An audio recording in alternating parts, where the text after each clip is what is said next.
सूरजपुर नाम के एक गांव में एक किसान रहता था रमेश। रमेश अपने छोटे से घर में अपनी बीवी और दो बच्चों के साथ हंसी खुशी रहता था। रमेश शाम को अपने गांव जाता था और सबको दूध बेचता था। क्योंकि रमेश गाय वाला था, ग्वाला था, तो उसके पास कौन थी? एक गाय थी और गाय का नाम था मीरा।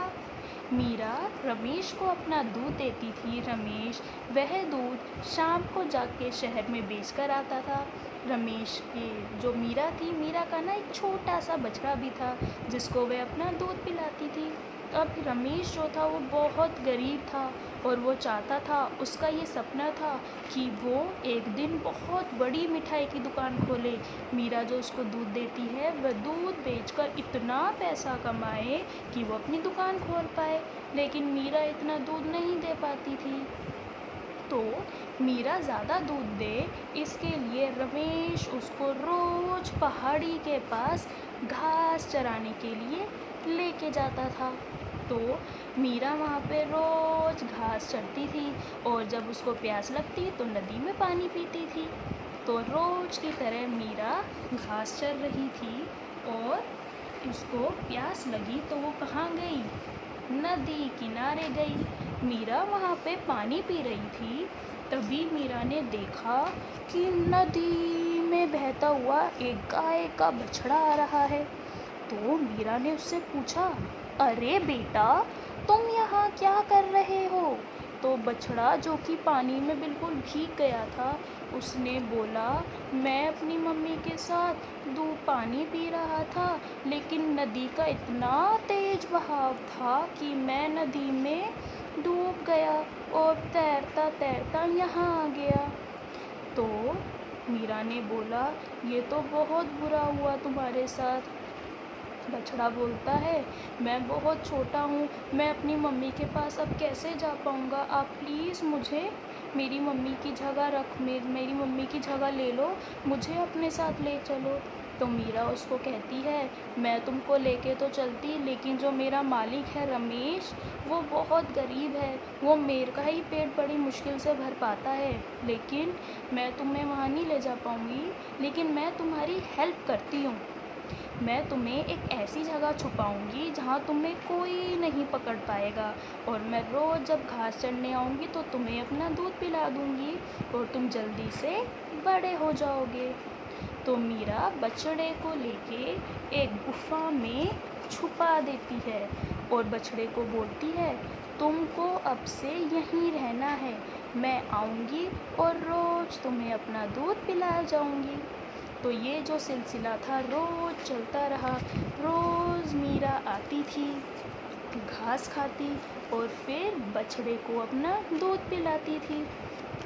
तो एक दिन पता है क्या हुआ? जो रमेश था, रमेश को शक हुआ।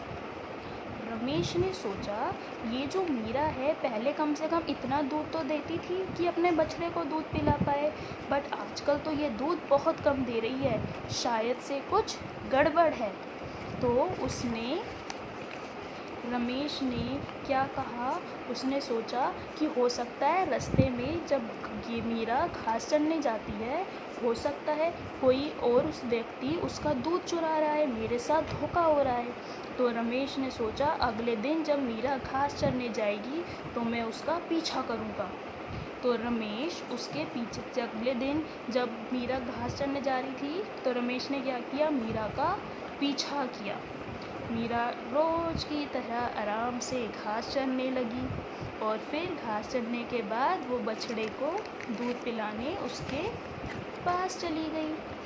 वह बछड़े को दूध पिला ही रही थी कि इतने में रमेश ने देखा कि मीरा किसी और बच्चे को दूध पिला रही है। तो रमेश गुस्से में आग बबूला हो गया। उसने अपनी लाठी उठाई और मीरा को मारना चाहा। जैसे ही वो मार रहा था, वहाँ कौन आ गई? एक सुंदर सी परी। वहाँ एक सुंदर परी आई और उसने रमेश को कहा, रमेश, ये तुम क्या कर रहे हो?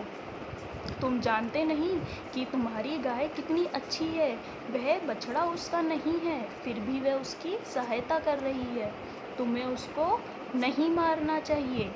अगर तुमको पैसे चाहिए तो मैं तुम्हें पैसे देती हूँ, लेकिन तुम इन दोनों का अब से ध्यान रखोगे। तो परी रमेश को बहुत सारे पैसे देती है और वहाँ से वो उड़ के वापस अपने घर चली जाती है। अब रमेश पैसों को देख के बहुत खुश हो जाता है। तो रमेश दोनों गाय को लेके अपने घर आता है, उनका ध्यान रखता है।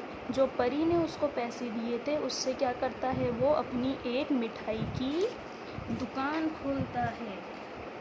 उस मिठाई की दुकान में वह बहुत लोगों को बुलाता है और साथ ही वो क्या करता है, गौशाला भी बनवाता है। गौशाला के अंदर वहाँ पे जितनी भी आस पड़ोस के अंदर जो गाय थी, जिनका घर नहीं था, जो बेघर थी, वह उनकी सहायता करता है, उनकी हेल्प करता है। तो एक दिन क्या हुआ, उसी गौशाला के अंदर जो बछड़ा खो गया था ना, जो मीरा को मिला था, उसी गौशाला में उस बछड़े की कौन आ गई, असली माँ। बछड़ा अपनी माँ को देख के कूदने लगा खुशी से और उसकी माँ भी बहुत खुश हुई। दोनों एक दूसरे से गले लगे और रमेश का धन्यवाद किया। तो बच्चों, ये कहानी थी एक दयालु गाय की। इसमें हमने गाय की महानता देखी कि उसका बच्चा वो ना होते हुए भी उसने उस बच्चे को दूध पिलाया, उसकी सहायता करी। तो बच्चों, हमें भी ऐसे ही दयालु बनना है अपने जीवन में। हमें किसी से इसलिए हेल्प नहीं करनी, इस लालच में हेल्प नहीं करनी कि कोई हमें वापस से हेल्प करे।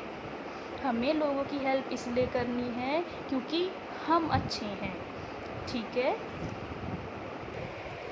तो हमें दूसरों की हेल्प इसीलिए करनी है ताकि भगवान हमारी हेल्प कर सके। इस स्टोरी में जो भगवान थे वो किस रूप में आए थे, एक परी के रूप में आए थे।